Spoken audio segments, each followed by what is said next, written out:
There's been a lot of misinformation and generally bad takes surfacing now that the Chainsaw Man movie PV is out. So I thought I'd just add my 2 cents about the whole situation right now, mainly because I don't agree with some of the aforementioned bad takes. So this is my attempt to gaslight you into disagreeing with them and agreeing with me. Welcome to YouTube. Why I think this video is worth making is because of the irrational hatred towards one person that I really cannot stand anymore. So this is going to be a video addressing the drama, looking at what made Chainsaw Man Season 1 so great, and also talking about some of the critiques that I have for the show, because I have never, not once, said that it's a perfect adaptation. But unfortunately, the expectations put on top of this anime is so monumentally enormous that anything less than perfection is treated as complete dog shit. Like, imagine if Chainsaw Man Season 1 was directed by Tatsuya Yoshihara instead of Ryu Nakayama, but the show looked on par with Victoria, another single-core show directed by Yoshihara. Yeah, the name of Tatsuya Yoshihara would be wiped out of the anime industry if that happened. Obviously, the production conditions of these two shows are vastly different. Every single project needs to be treated as its own unique production, and that is why it is also equally foolish to compare the upcoming Chainsaw Man movie to Chainsaw Man Season 1. There's a general lack of key information when it comes to this topic, and I want to address that in this video while also addressing the cesspool of bad takes that's unfortunately come out of this. So let's take a deeper dive into Chainsaw Man Season 1's production. The good, the great, the beautiful, and some bad. Remove all the bias that you have with Chainsaw Man as a project. Think of it as a completely new project that you've never heard of, receiving an anime adaptation. Is it impressive on a technical level? Abso-fucking-lutely. It has action animation and character acting animation highlights in every single episode. The compositing is outstanding. The art direction is outstanding. In fact, at that point, and even to date, honestly, it is the best looking show produced at Studio Mappa. You can argue that Jujutsu Kaisen Season 2 has higher peaks, but also much lower lows as a result of its terrible production schedule. The sheer increase in visual quality mainly came from the upgrades in the compositing department, courtesy to Teppei Ito leveling up considerably. And I'm not just talking about the post-processing aspect of compositing, which, while extremely impressive on a technical level, you could criticize as not being perfect, but also compositing at the most bare bones level, at the most functional level of mixing layers. The CGI team at Studio Mappa has seen some of the best steady growth, and under the leadership of CG director Hajime Okuno, I would put it at top 3 best in the industry at this point. But what really further elevated Chainsaw Man compared to the rest of the projects was the fantastic mixing between the 2D and 3D. Sequences like Denji's pans being hand-drawn because it needs to have 2D interaction with the zombies, whereas his harder to animate torso is still being animated using CGI. Watching scenes like that felt like the ultimate payoff for someone who's been following the studio and the artist behind the studio for a long time now. However, with the CGI mixing component and the overall CGI usage component in the first place, it is not all positive, and I will be addressing that later. Before that, let's talk about what makes this project great. The direction. The technical mastery showcased in every single storyboard and the processing of those storyboards makes Chainsaw Man one of the best directed projects I've ever seen in anime. Before being an animator's project, which is what people expected Chainsaw Man to be like, it is primarily a director's project. Each director rubbing off what they're good at with their respective episodes, with the spacious layouts and the perfectly paced gosso moments. Episode 8 is direction-wise the career best work of Shota Kushizono, on par with Jujutsu Kaisen's Episode 5, though he's not the primary director there. The episode director, processing the majority of the episode, was Atsushi Nakagawa. Similarly, we got kinetic, fast-paced Yoshihara action in Yoshihara's episodes. We got much slower-paced, weighty Tanaka-style action in Tanaka's episode, with far more emphasis being put on expression via the quality of drawings. It doesn't matter that the action in Tanaka's episode is not as fast-paced as that in Yoshihara's episode, because Tanaka's thing has always been about invoking crazy emotions via the visceral drawings. Just look at this fan animation of Bat vs Denji done by Daniel Kim, for example. This is what a lot of people expected Chainsaw Man to look like. Yes, it is visceral, it is also very fast-paced. Daniel Kim wants the pace of the action to be a consistent adrenaline rush, whereas Tanaka wants to take some time to really focus on the carnage. Directors were allowed to play to their strengths, and the main reason this is even possible is because you got a highlight director leading the project. Ryu Nakayama set an example with Chainsaw Man Episode 1, and it's really important for the series director to set an example with his own vision. because that showcase of talent is going to turn into something even more impressive when adapted by another equally proficient director. The most underrated highlight episode of Chainsaw Man, episode 6, directed by Shun Enokido, stands at a level that really should not be expected from TV anime. The stars aligned perfectly for this project, and the reason was a strong directorial vision established by the series director. You cannot take that for granted. Now, the director-driven nature of Chainsaw Man Season 1 was not limited to just the show, it carried forward to the ED sequences. This is for some reason another thing that people just take for granted, that we got a dozen unique endings. Now, while everything I've said so far makes Chainsaw Man Season 1 an incredible project, let's talk about what makes it truly one of a kind. The life-like character acting in every single episode. And all of this character acting was done with extremely detailed designs on top of that. It's basically like, what did we do what you're supposed to do in movies, but we do in TV anime? Character acting animation as a whole is quite a bit underrated because it is the most important component of animation. There was a time where even action animation was entirely dependent on it. It's only after Utapon invented this new style of effects and background-focused action animation that character acting animation has gone down the priority list of the average animator and the average fan. But the thing is, the reason Utapon is so good is because of his fundamentals with character acting. Let's look at one of Utapon's most well-acclaimed works, the finale of My Hero Academia's movie 2. This is the classic example that people use of background and effects-focused animation. But what makes this animation so appealing is not the focus on the backgrounds and the effects. It's how Utapon grounds these elements using his character acting animation. Bakugo cutting a piece of debris and sliding down a hill would not be nearly as impactful if we didn't see Bakugo's fall earlier. The insanely realistic tumble and slide, and later on the finesse with which he's animating the struggle as Bakugo is literally pushing against an immovable object. That base in character acting is the most important thing that an animator can have. Blue Lock does not look bad because it's missing action animation. It's missing character acting animation. Melee or hand-to-hand combat sequences are not straight-up action animation. If you think about it, it is character acting animation. There's a really great interview with Toshiki Inoue and Takeshi Honda, two of the greatest character acting animators of all time, where they go over Yutaka Nakamura's action animation. And what they talk about is exactly this. What Utapon invented was a fantastic new style of exciting animation. But what the industry took from it is a cheat code of not having to focus on character acting animation, instead focusing on effects. Because of the character artwork side of things, that can just be fixed by the animation directors. Again, external bias coming in, whereby from manga readers and people who follow fan animations, a lot of people expected Aki vs Katana Man to look like So Miyazaki's fan animation, including me, because I had actually watched that fan animation beforehand. There was a fan animation compilation that had the soundtrack BFG Division playing in the background. I've been trying to find it for a long time, but I can't. But yeah, I watched that a long time ago, before even I knew what Chainsaw Man was about. The fan animators also include Word Creek and Daniel Kim, if I'm not mistaken. But yeah, people went into that episode expecting fast-paced action, and what we got was completely slowed down. So Miyazaki's sequence was already stellar in terms of body dynamics and character acting. But if you slow the pace down, that shifts the focus even more on character acting. And what we got as a result of that, my favorite action sequence from the entirety of the Chainsaw Man. A technical achievement in TV animation from a bygone era of Utapon's greatest works. Not solely because of the hyper-realistic character acting animation of Koki Fujimoto, but because it was combined with the absolute peak of character and fabric detail supervised by Yamaso. It was a truly unique masterpiece of a fight sequence,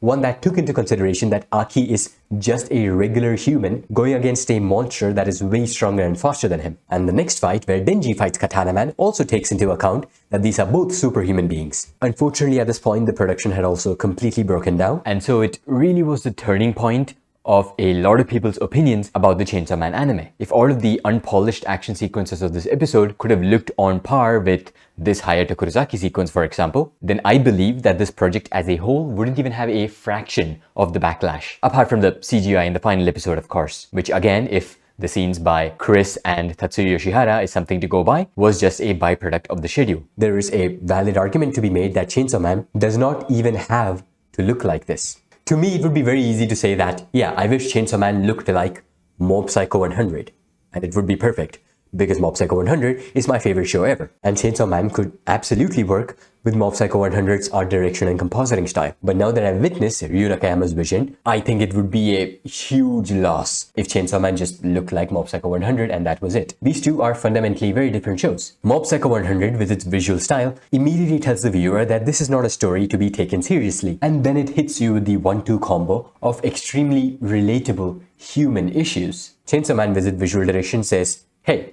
this is a grim and dark story, you need to take this seriously. And then a chick pukes into the mouth of a kid and he swallows it. The visual direction of Chainsaw Man is absolutely perfect for the content, but that doesn't mean that this art style was necessary. Yes, instead of saying the show should have looked like Mob Psycho 100, if I was to keep the same overall visual direction of Chainsaw Man, then what would be the perfect look that Chainsaw Man could have had? I think we've all already seen it. It is the pre-animated PV. I don't think a single person complained about the pre-animated PV. There were a few people who complained about the CGI in the last sequence animated by Tatsuya Yoshihara. People thought it was CGI, which actually was just 2D. There was no CGI in the PV at all, or the foreground that is. The action, still storyboarded by Ryu Nakayama, was much more fast-paced. Now I'm talking about the pacing of the action, not the dynamism. The TV anime is still super dynamic. If you think the Tanaka episode for some reason does not have dynamic storyboards, maybe go look up and learn what dynamism means. In fact, I even agree that there's something off about the Tanaka episode, and there's the same offness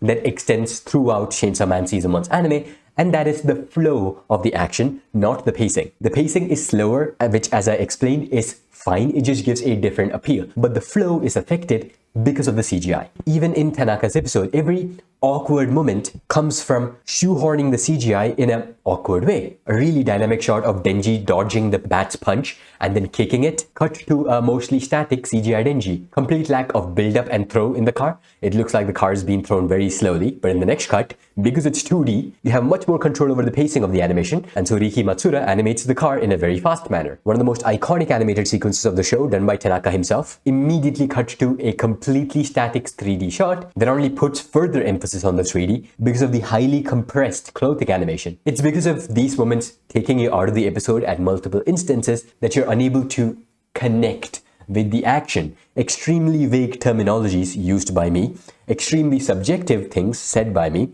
but maybe you understand. And the pre-animated trailer worked around this limitation of CGI by not having CGI. One thing you might also notice is that the chainsaws in these sequences are not spinning. He's not Chainsaw Man here, he is Saw Man.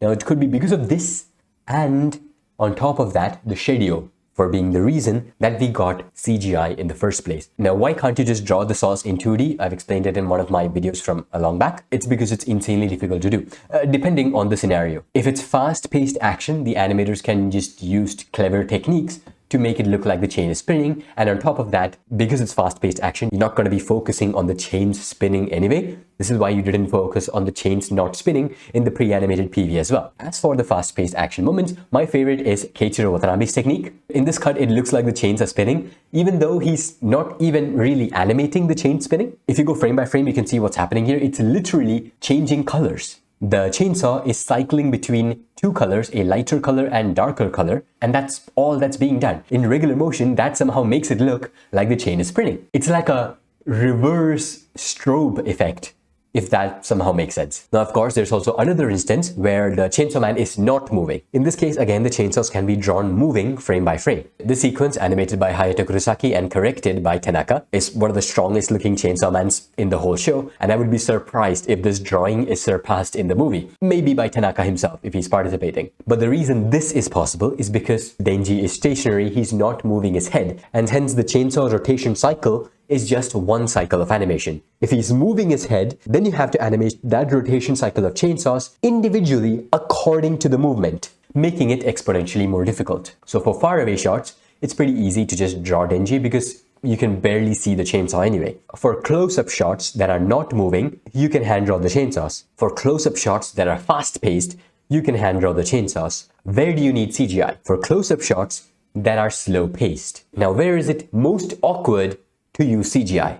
For close-up shots that are slow-paced. And that really was the biggest thing that held back Chainsaw Man's anime. The necessity of those slow movements with the Chainsaw Man to exist while his chainsaws were spinning made it so that the CGI chainsaws, and as a result of that entire CGI body, was necessary. It'll be very interesting to see how the movie overcomes this. So far, just looking at the trailer shots, the chainsaw is mostly just not moving, and in instances where the chainsaws need to be moving, the action is just so chaotic that you won't even notice it. But if you end up having similar shots like season 1, then you need to have the chainsaw man make slow motions and also have the chainsaw spin. It'll be interesting to see how they do that, because you can't just completely skip those kind of shots, right? It has narrative significance. I'm sure the first time Denji transforms in the movie, there's got to be an emphasis on the chainsaw spinning, because at the end of the day, he is Chainsaw Man. I doubt they're going to use CGI at all because of the backlash, so I'm assuming Denji's going to be a still model there with his chainsaws moving, or even with his first transformation, they're going to make his motions fast enough to the point where the chainsaws can be easier to animate. Now, of course, there's also a completely different case of CGI usage that is just confusing, like the aforementioned Tanaka cut. There is really no reason for this to be CGI. Katana Man being CGI makes much more sense. He's a character with a lot of screen time and is very difficult to draw as well. Most importantly, he interacts a lot with Denji. So when Denji is CGI, it would just be generally easier to have the Katana Man match his plane of existence. My second major critique is with the compositing on how it interacts with the colors and the line processing. This is once again, as you would guess, highly subjective, but I'm primarily an animation nerd. Good line processing in itself is an art form. There are artists who made their projects way harder than they needed to be just because they had a specific vision with the way they want the lines to look. For example, Miso being adamant about dyed outlines for his sequence for the Phased Grand Order movie, or Kiyotaka Oshiyama with the entirety of Look Back. Similarly, with the color design, not the color design per se, the color design in Chainsaw Man is still the same between season 1 and the movie. The color designer is the same artist. The difference comes from the compositing, the post-processing of those colors. Chainsaw Man's post-processing was specifically focused on the overall realistic visuals. I want the post-processing to be exclusively about elevating and working together with the animation component specifically. The Genga of animation is usually going to look better than the final product. That's just how it is. But it should never look this much better than the final product. Keiichiro Watanabe's morphing animation for the Eternity Devil fight is outrageous, and to have that experience to an extent ruined by realistic depth of field simulation or cinematic post-processing is such a waste. Finally, the character design, specifically the rigidity of it. People who say the character designs for Chainsaw Man Season 1 are bad and needed to be more simpler are out of the loop. That is a horrible take. The character designs of Chainsaw Man Season 1 are fantastic. Is it good for the movie? Absolutely, it's also good for the movie. But it's the rigidity of the supervision that I'm not fond of. This was obviously perfected with Goso's vision for Jujutsu Kaisen. If Taki Aninumai wanted to draw incredibly intricate, realistic clothing folds, sure, he can. But if Sota Yamazaki was to take the same character designs and lean much more heavily into simplistic designs that focus on line placement for the same episode, he can. But now coming to Chainsaw Man, if Yosuke Yajima, an incredible character artist, follows the character design sheet very closely and draws this Denji design, it is still not good enough. It has to be recorrected by the chief animation director. This is being done on the 12th episode at a point where the production has completely collapsed. At this point, the artists are extremely sleep deprived, working extra overtime. This level of design supervision is not necessary at any point, let alone at this point. Now, yes, I am leaving out quite a bit of nuance here, like how even in productions that strive for maximum creativity, important shots do get recorrected by the chief animation directors. And also, it's not like every single animator in Chainsaw Man was restricted, but overall, the sheer complexity of the character designs did restrict a large number of artists, going as far as even limiting a few artists to animation director roles. Now, at least Yamaso and Yajima are primarily character artists, so them being restricted to animation direction work does not really affect the production much. In fact, I would say it was overall positive. I can't even imagine what Jujutsu Kaisen Season 2 would have looked like if Yamaso and Yajima did not get all of that emergency experience that they got from Chainsaw Man. Unfortunately, there were other artists like Riki Matsura, a man who focuses on action animation, particularly his incredible effects, who was entirely restricted to supervision work for the latter half of the project. An action animator on the level of Matsura should not be stuck correcting Keiichiro Watanabe's work, or even just general brilliant artwork that you don't even notice the brilliance of in the first place because the post-processing does not accentuate it. Now, this does not mean that the design philosophy of the movie is directly superior to that of the Season 1. Do I think it's going to be better? Absolutely. But for full confirmation, I'll have to wait and watch. Because what the trailer showed us is once again absolute design supervision, except for the action animation philosophy, which is completely different, which might also be due to the nature of the content. It obviously looks much more chaotic. Like the Leech Devil fight in season 1, for example, was extremely chaotic. People say, oh, that's because of Yoshihara's direction. Sure. What about the Eternity Devil fight for episode 7, which was also super chaotic? Oh, that's because the nature of the content. It absolutely plays a role. Depending on the nature of the content, even Mob Psycho 100 going for a cinematic realistic vibe wouldn't feel out of place. Anyway, for the movie, what I'm really looking forward to is the Tanaka sequences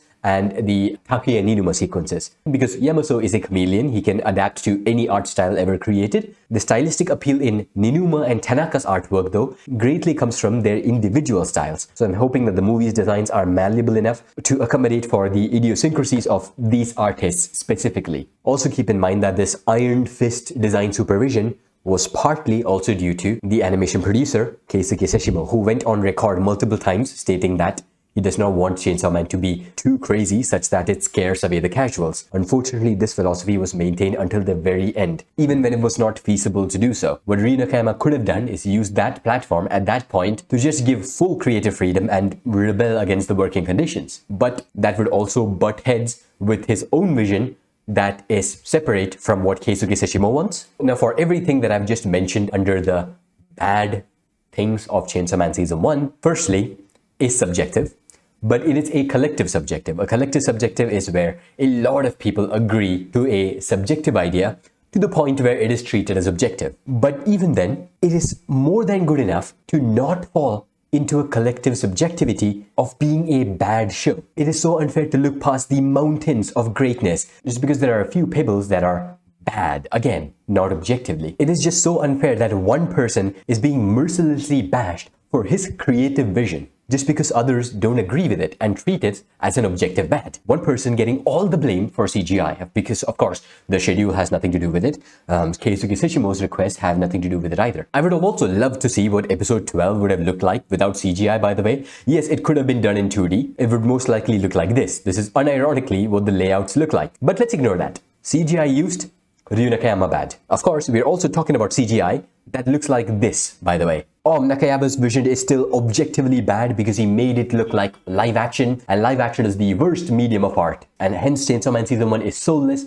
and it's not creative whatsoever. Is another argument that I've seen a lot, that Chainsaw Man Season 1 is not a creative project at all because it borrows from live action. So show me another TV anime that looks like Chainsaw Man Season 1. It clearly is creative, it is an incredibly unique project, but because of the type of creativity that it displays, does not align with the personal taste of many of the viewers on what creativity is, it is bashed as a project that lacks creativity. Creative freedom is only worth something as long as the vision aligns with something that I like. Otherwise, it's just soulless garbage. Irony! Now, critiquing and criticism is obviously fine. It's what I did with this video. There's a way to do it. People might see it as me playing both sides, but that is a fundamentally wrong outlook to have. What I'm doing is stating my side. It is okay to both like and dislike specific things about specific things. But social media has to take things to the extremes, partly because extremes means more engagement. If you like something, the creator is fucking God.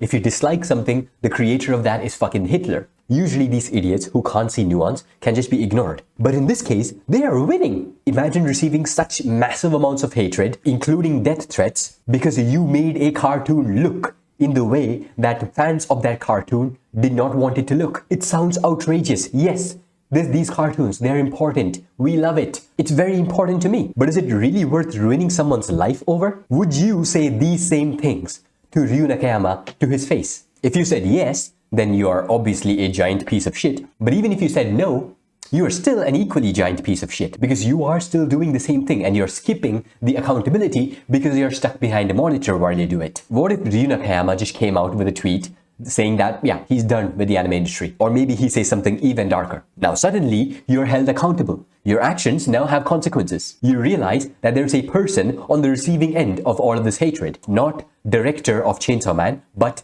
Nakayama Ryu. Unfortunately, all of this hatred is even combining with the valid critiques. You can point something valid out, but that then becomes a canvas for hatred. You can't control the kind of engagement that your post is going to receive. It might then spiral out of control and directly affect the artist that you're supposed to be on the side of. I have first-hand experience with this. It was the lowest point of my life, which is also why I didn't make any tweet or community post regarding Chainsaw Man's movie when it came out. Critiquing is my right to free speech. But I read the room and decided against it, especially because most of my opinions are the same as everyone else. So who really gives a fuck? If I wanted engagement, another 10,000 likes on Twitter, I could just throw out the same opinion as everyone else. One shit on Ryu Nakayama equals 1,000 likes. Redeem your offer today. Even other artists catching strays. Under a Yoshihara Sakuga mad, I saw this comment. What the fuck is this even supposed to mean? Are you telling me that this animation is bad? This is some of Yoshihara's best work. The incredibly weighty action is a joy to watch. Even if you dislike that style, it is technically impressive at such a high level that it's still incredibly stupid to come out and say something retarded like this. Would Tatsuya Yoshihara want all the comparisons between him and Ryu Nakayama when they are really good friends and Yoshihara personally mentored Ryu Nakayama at a point? I would usually not even hide the username for a post like this because if you say something this stupid,